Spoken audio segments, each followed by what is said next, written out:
programa Cultura Espírita, do Instituto de Cultura Espírita do Brasil.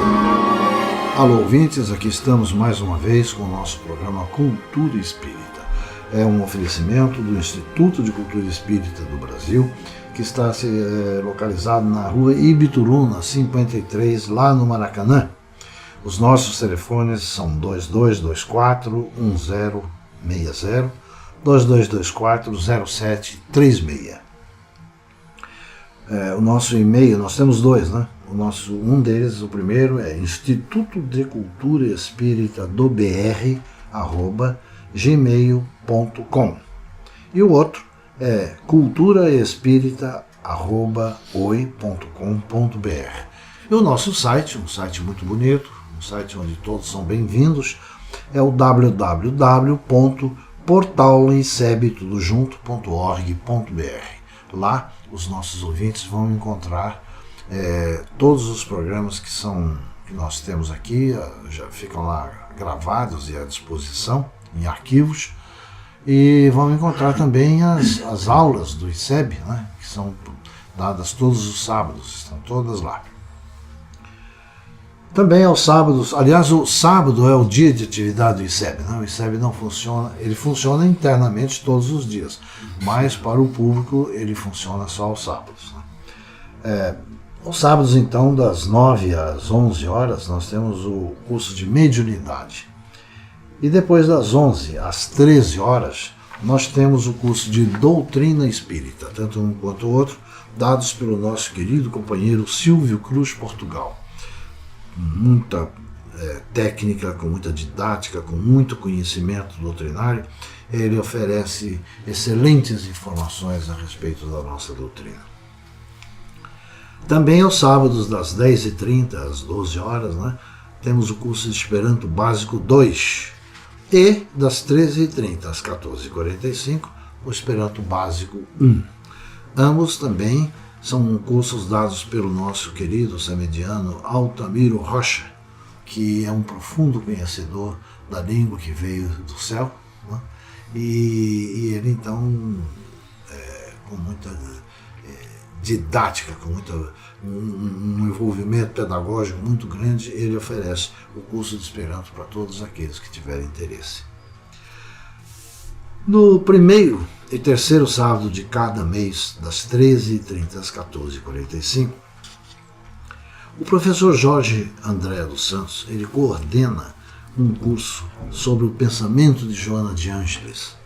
É um curso interessantíssimo, né? São convidados para darem essas aulas a professora doutora Luzia Matias e o professor doutor José Henrique Rubim. Ambos vão abordando, né, os temas, cada um no seu dia, né, vão abordando temas sobre o pensamento de Joana de Ângeles. Ali entram todos os livros dela, é uma análise muito bem feita. No segundo sábado do mês, de 13h30 às 14h45, nós temos a obra de André Luiz analisada pelo professor Luiz Eduardo Brandão. No caso, a obra é Nos Domínios da Mediunidade. É importantíssimo isso, muito bom. Luiz Eduardo Brandão, ele tem um conhecimento muito grande do assunto, então eu tenho certeza que todos aqueles interessados em conhecer o mecanismo, os meandros, né, da mediunidade, terão ali uma boa oportunidade de aprendizado e de aquisição de conhecimentos. No quarto sábado de cada mês, das 13h30 às 14h45, nós temos a doutora Maria Amélia Braguioli Serrano, vice-presidente nossa, né, do ICEB.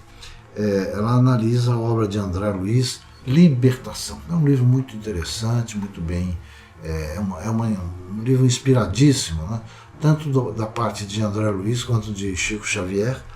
Então eu acho que vale a pena assistir nos quartos sábados, essas palestras lá. Aliás, em todos os sábados, né, o cuidado, né, a seleção, o carinho com que o César, a sua equipe, né, o César Reis, nosso companheiro daqui, sua equipe, o carinho com que eles conduzem os temas abordados ali, sempre nos dão a certeza de muita qualidade no resultado, né?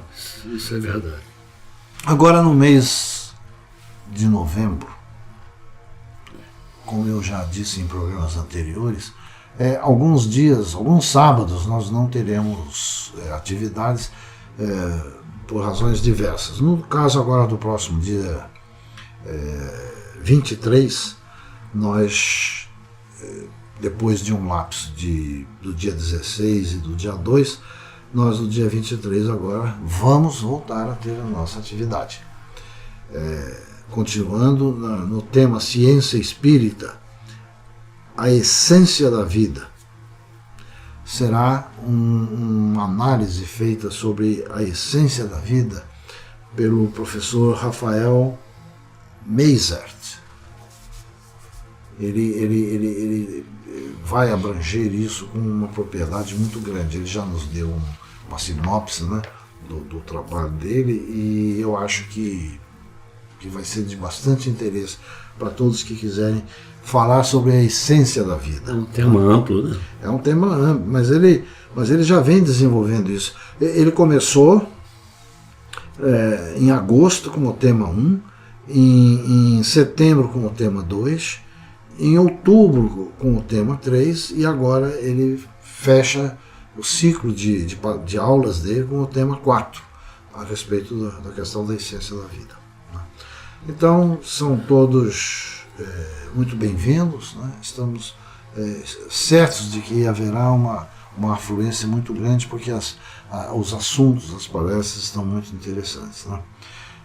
Voltando a dar a notícia também a todos de que os tão conhecidos cursos de férias do ICEB não vão ocorrer nesses meses de janeiro e fevereiro de 2014, porque vai acontecer uma reforma, vão mexer obras muito grandes lá no Abrigo Teresa de Jesus, que é onde nós estamos instalados atualmente, e obras para melhoria, e depois, já em março, quando começar o nosso ano letivo, né, nós estaremos com a nossa programação normal e em melhores acomodações, estaremos melhor situados, então vale a pena a ausência do curso de férias por causa disso.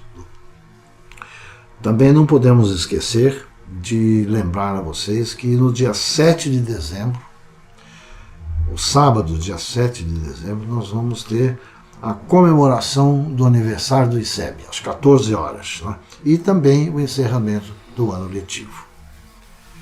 Bom, agenda de luz do nosso querido Joel Weiss, né, que vai continuar dando as deliciosas notícias em pílulas do que ele está vendo por aí, né? No próximo domingo, Cabo Frio vai estar em festa, não é só porque será um dia de sol, ou poderá ser um dia de sol, as praias maravilhosas, mas é que acontece o 24º Encontro Espírita sobre mediunidade espiritual. É uma coisa... Não é mediunidade espiritual, é medicina espiritual. Mediunidade que está errado. Sobre medicina espiritual. Os temas são abrangentes, são ótimos. Por que nós ficamos doentes? Como é que nós vamos nos curar? O que fazer para não ficarmos doentes? Técnicas de passes em circunstâncias especiais, em oportunidades raras, únicas, momentâneas.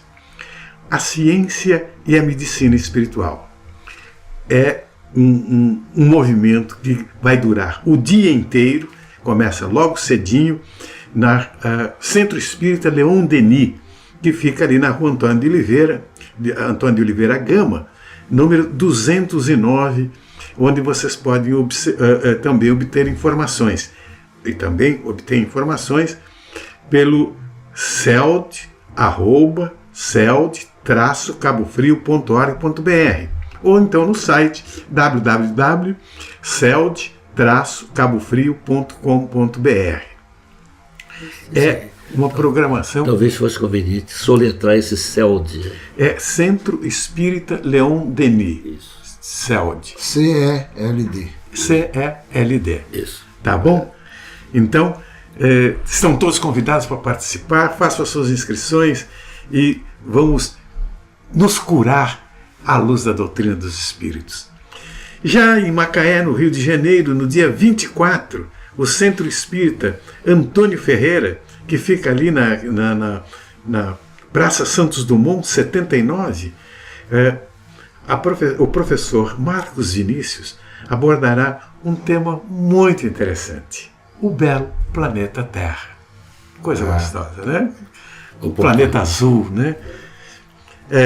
Hoje à noite, no Teatro Vanucci, às 19h30, a terapeuta Margarete Nasser, ela tem um trabalho belíssimo de acolhimento dentro de um grupo de generosa caridade, que é ouvir as pessoas que estão em dificuldade e tal. Ela vai explicar tudo como é que funciona isso aí nesta noite, com o tema está englobado em você é codependente ou ama demais? Uma pergunta curiosa para que a gente possa organizar melhor as nossas emoções, nossos sentimentos. No dia 23, que já é sábado, às 20 horas, nosso querido Vitor de Souza, trabalhador na Seara Espírita, lá em Guaratinguetá, parece que é tão longe, não, é até pertinho daqui, fará sua participação no 32º Mês Espírita de Lorena, apresentando um oportuno tema para os momentos difíceis que nós estamos vivendo hoje. É a transição planetária e os novos tempos. No dia 25, às 20 horas, o Centro Espírita Antoninho Marmo, em Piratininga também, haverá o encontro com o nosso querido Adilson Salles, que também vai falar sobre a espiritualidade nos mundos de hoje. O centro fica na rua Anchieta, número 52, em Piratininga, ali em São Paulo. Eu, assim, me despeço por hoje. Um grande abraço para todos.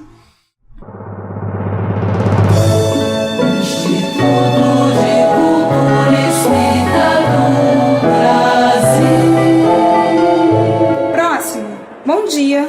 Bom dia. Qual é o formato de pagamento? Cartão. Ótimo. Então vamos poder ampliar a educação, a cultura, aumentar os apoios. Agora, cada compra que você fizer, você pode participar para que a Fazer o Bem aumente a sua capacidade de multiplicar as suas ações sociais em todo o Brasil.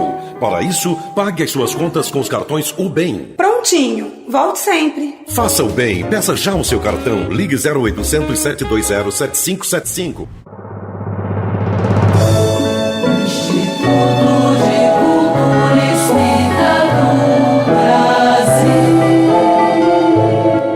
Muito bem, meus amigos, aqui estamos nós de volta com o nosso programa Cultura Espírita. Como sempre, agradecendo muito a participação indispensável do nosso Toninho Barbosa, que gentilmente nos trabalha conosco. Nós estamos aqui no estúdio dele e é sempre um motivo de grande satisfação poder contar com esse apoio, né, do Toninho. Mas nós estamos aqui vendo o nosso bloco sobre perguntas, né, que são enviadas pelos nossos ouvintes. Eu pedia, por favor, ao Geraldo para podermos falar sobre ele. Temos aqui perguntas enviadas pelo ouvinte Giovana Carvalhais, residente em Niterói, Rio de Janeiro. Ela nos pergunta: a lei de Deus, segundo ensinado por algumas religiões, tem a finalidade de punir os que erram ou pecam. Essa visão punitiva é correta? Olha, Giovana, todas as religiões nos ensinam que Deus é Pai e é a essência do amor. A justiça divina, nos apresentada por Jesus como o reflexo da perfeição de Deus, é também enfática no mostrar a questão do amor. Então, como podemos entender que os parágrafos divinos eles sejam para castigar? O Espiritismo ele entende que a lei divina ela é educativa. O espírito vai se defrontando com situações que o levam a procurar uma forma regenerativa de se aproximar do Pai. e que outra coisa não faz a não ser abrir os braços para esse encontro fraterno com a luz. Jesus, ele veio trazer uma nova visão divina para a humanidade, bem distante daquele Deus veemente e cobrador da velha lei do talião, que está presente inclusive no Velho Testamento. Jesus ensinou que deveremos voltar a outra face para quem nos agride, que devemos amar o nosso próximo. Pediu a Deus que perdoasse os seus algozes e que não os castigasse. E, em inesquecível lição, pediu que atirasse a primeira pedra quem não tivesse um pecado a confessar. Ao fazer isso, ele não invocou um castigo à mulher adúltera, e sim incentivou-a a não pecar mais. O Espiritismo, minha ouvinte, ele tem essa visão. Todos nós somos responsáveis pelo que fazemos, e disso não podemos fugir. Todavia, também somos merecedores de chances que nos eduquem, não punição que nos firam. Porque esse é o caminho para compreendermos o resgate que nos libertará. Muito bem. Outra pergunta da Giovana aqui. Como o Espiritismo entende a questão do juízo final? Eu tinha um amigo espírita que ele era muito brincalhão, ele já desencanou e deve estar brincando com os brincalhões que já foram por lá de lá. Ele dizia assim, se tem um juízo final, deve ter tido um juízo inicial. Um juízo do meio. Enfim. Olha, Giovana, veja bem, a figura do juízo final, ela não existe na teologia espírita. Todos nós somos avaliados pelos nossos atos e considerados pelos nossos méritos e deméritos. A vida é por demais dinâmica para ser interrompida à espera de um momento condenatório onde as chances são seletivas. Entendemos que o espírito está permanentemente sujeito aos ditames de sua consciência e em condições de fazer suas próprias escolhas através do livre-arbítrio. É isso que vai traduzir as responsabilidades de cada um e o consequente reajuste pela lei. Então, quando nós erramos, nós não acabamos depois ficando num determinado limbo, lá, um purgatório, um negócio desse, esperando que venha o juízo final e que então sejamos julgados e através desse julgamento sejamos então punidos ou então sejamos salvos. A questão da salvação, inclusive, é um problema que vem sendo objeto das discussões teológicas as mais complicadas possíveis, porque tem o critério salvacionista que diz que nós seremos salvos pela nossa fé, o que eu considero correto. Mas a doutrina espírita trouxe um componente que já era falado por Orígenes, lá nos primórdios do cristianismo, uma coisa que diz assim, é salvo pela fé e pelos atos, pela ação. Então, se nós tivermos fé, é essa fé que vai permitir que nós tenhamos a coragem de agir para que possamos então merecer a nossa salvação. Então entra o processo do mérito. Perfeito. Não é? E então não é apenas uma questão de castigo, é uma questão, aliás, não há castigo, né? Existem punições educativas que têm um objetivo de melhorar você, não de desterrá-lo para as chamas eternas, né? Mais alguma? Eu acho que de uma certa forma a nossa ouvinte ficou orientada sobre essa questão. Respondeu, sim. Muito bem respondido. Mas Giovana tem mais uma perguntinha. Qual a importância de Eurípides Barçanufo para o Espiritismo? Ela está bem informada, né? Tá. Não, eu acredito até que essa ouvinte nossa, ela seja do movimento espírita, é porque ela não declara isso, apenas eles fazem as perguntas, né? Mas você nota claramente pelas perguntas que os ouvintes fazem, quando eles estão mais afetos ao movimento e menos afetos ao movimento, pelo tipo de pergunta que é feita. Diga-se de passagem, todas as perguntas são boas, são bem-vindas porque elas esclarecem tanto uns quanto os outros. Mas é só para a gente poder sentir quando é de um lado ou quando é de outro. Olha, minha amiga, Eurípides Barçanufo, ele foi um importante pioneiro do espiritismo no Brasil, tendo trabalhado intensamente para que o trabalho mediúnico fosse visto com a seriedade exigida e o espiritismo fosse reconhecido como doutrina séria e cristã. O Eurípides foi um educador por excelência, tendo fundado lá em sua cidade natal, Sacramento, em Minas Gerais, o primeiro colégio espírita do Brasil, o Colégio Allan Kardec, isso em abril de 1908, aos 28 anos de idade.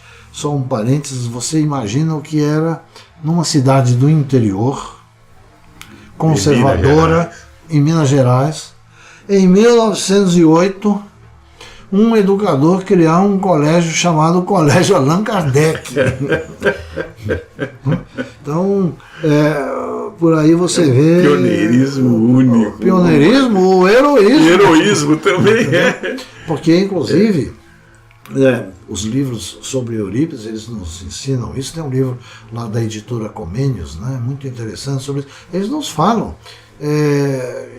que no início as famílias orientadas pelo pároco local não levavam seus filhos para serem educados lá no colégio. Pelo menos as famílias católicas, né? Mas depois, graças à qualidade de ensino e as coisas que foram sendo realizadas naquele colégio, eles foram cedendo e foram levando. Mas no início foi uma tristeza. Então, Giovana, pode-se imaginar o preço desse pioneirismo numa cidade do interior, conservadora e majoritariamente católica. Mas nada abateu o ânimo de Eurípides. Ele tornou-se um brilhante expositor espírita e por inúmeras vezes realizou debates com autoridades católicas, fazendo valer sua inteligência e os seus argumentos indiscutíveis. O Eurípides, ele tinha uma farmácia homeopática. E em 1918, quando uma epidemia mundial chamada gripe espanhola chegou até Sacramento, ele foi incansável no atendimento aos doentes. Mas o número de óbitos era muito grande, tendo ele mesmo, Eurípides, aos 38 anos, se contaminado pela exposição destemida a esse vírus, dessa gripe muito violenta, e vindo a desencarnar. Então, Eurípides ele desencarnou aos 38 anos de idade, no auge de um trabalho muito grande dentro do movimento espírita, não só de Sacramento, mas ele irradiou muita coisa para todo o Brasil, para todas Minas Gerais, né? Então ele deixou lições importantes para o movimento espírita, através do seu exemplo, como cidadão, professor, escritor, que até hoje é referência em pedagogia espírita. É verdade. Bom, você vê bem que existe um fator curioso no trabalho da espiritualidade. Kardec ele foi entender e começar a codificação, o trabalho do espiritismo maduro, 51 anos ele tinha. Naquela época, 51 anos não era mais do que maduro por causa do tempo de vida que as pessoas tinham na época. Bezerra também, por sua vez, ele já tinha atravessado metade da existência. Aliás, o tempo de vida material de Bezerra, como espírita, foi muito pouco. Foram 12 anos ou 15 anos, mais ou menos. Ele já era também maduro quando ele entendeu o espiritismo e quando ele passou a ser o que ele foi.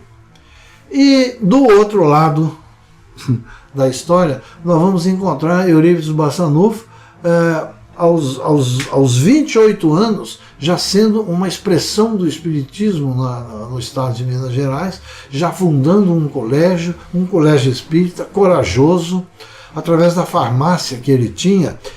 O pessoal, os pobres iam lá, ele dava remédio, ele dava alimentos, ele tinha um trabalho que até hoje em muitas casas espíritas eles fazem de roupa para criança, de coisas chamadas, a dona Meca, a mãe dele, ela fazia, ajudava. Então ele tinha uma veneração muito grande. O Eurípides, ele ia tinha vontade de ser médico, então ele queria ir para o Rio de Janeiro, Belo Horizonte, para onde fosse, para fazer o curso de medicina. Ele não conseguiu fazer isso por causa da mãe. Ela incentivou, ela não foi obstáculo, não. Ele é que não conseguiu sair. Ele não, para poder estar junto dela, né? Era uma família numerosa. Então, e ele, né, aos 38 anos, desencarnou. Ou seja, um tempo de vida curto, o início de vida foi curto, como os outros no final, curto também, mas todos eles voltados é por isso que nós dizemos, né, a espiritualidade nos mostra, né, que a vida material ela pode ser efêmera, mas o trabalho que o espírito tem, a função dele, são eternos. Né? Isso aí. Num próximo programa eu vou mandar uma carta de ouvinte perguntando qual a elipse reencarnatória do Barça Novo. São algumas coisas que eu sei que você sabe.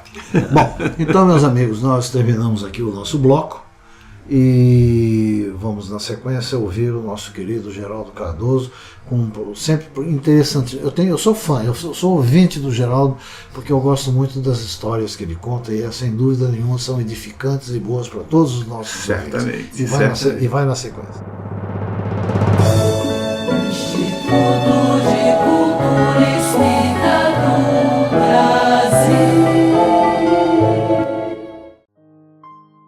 Meus amigos, ninguém é tão rico que não tenha algo para receber, ainda que seja só um conselho, uma palavra de alento ou um pouco de paciência para ouvir seus problemas. Ninguém é tão pobre que não possua algo para oferecer, ainda que seja só uma experiência de vida, uma prova de fé, um exemplo de resignação. Aprendemos com Jesus que devemos aceitar as pessoas como elas são, procurando ver nelas apenas as boas qualidades e esquecer aquilo que não é útil. Aprendemos ainda que devemos combater o egoísmo, porque essa é a maior chaga da humanidade. Aprendemos que o egoísmo é a negação da caridade, que sem a caridade não haverá descanso para a sociedade humana e mais, não haverá segurança. Aprendemos que devemos ser leais e piedosos, sinceros sem sermos rudes, mas que o nosso dizer deve ser sim, significando sim, e não, significando não. Aprendemos que não devemos desanimar perante os infortúnios, porém manter a fé e a esperança. Pablo Neruda, intencionalmente ou não, tangenciou todos esses princípios com o poema que recebeu o título É Proibido. É proibido chorar sem aprender, levantar-se um dia sem saber o que fazer, ter medo de suas lembranças. É proibido não rir dos problemas, não lutar pelo que se quer, não transformar sonhos em realidade. É proibido não demonstrar amor, fazer com que alguém pague por suas dívidas e mau humor. É proibido deixar os amigos, não tentar compreender o que viveram juntos, chamá-los somente quando necessita deles. É proibido não ser você mesmo diante das pessoas, fingir que elas não lhe importam, ser gentil só para que se lembrem de você, esquecer aqueles que gostam de você. É proibido não fazer as coisas por si mesmo, não crer em Deus e fazer seu destino, ter medo da vida e de seus compromissos, não viver cada dia como se fosse um último suspiro. É proibido sentir saudades de alguém sem se alegrar, esquecer seus olhos, seu sorriso só porque seus caminhos se desencontraram, esquecer seu passado e apagá-lo com seu presente. É proibido não tentar compreender as pessoas, pensar que as vidas delas valem mais que a sua, que saber que cada um tem seu caminho e sua sorte. É proibido não criar sua história, deixar de dar graças a Deus por sua vida, não ter um momento para quem necessita de você, não compreender que o que a vida lhe dá, também lhe tira. É proibido não buscar a felicidade, não viver sua vida com uma atitude positiva, não pensar que podemos ser melhores, não sentir que sem você este mundo não seria igual. É proibido. O passado não importa. Hoje é presente. O futuro é com você. Pense nisto. O tempo não espera ninguém. Uma linda vida para você e seja feliz, hoje e sempre. Meus amigos, agradecemos a cordial atenção e nos despedimos fraternalmente. Pela Rádio Rio de Janeiro, o Instituto de Cultura Espírita do Brasil apresentou Cultura Espírita.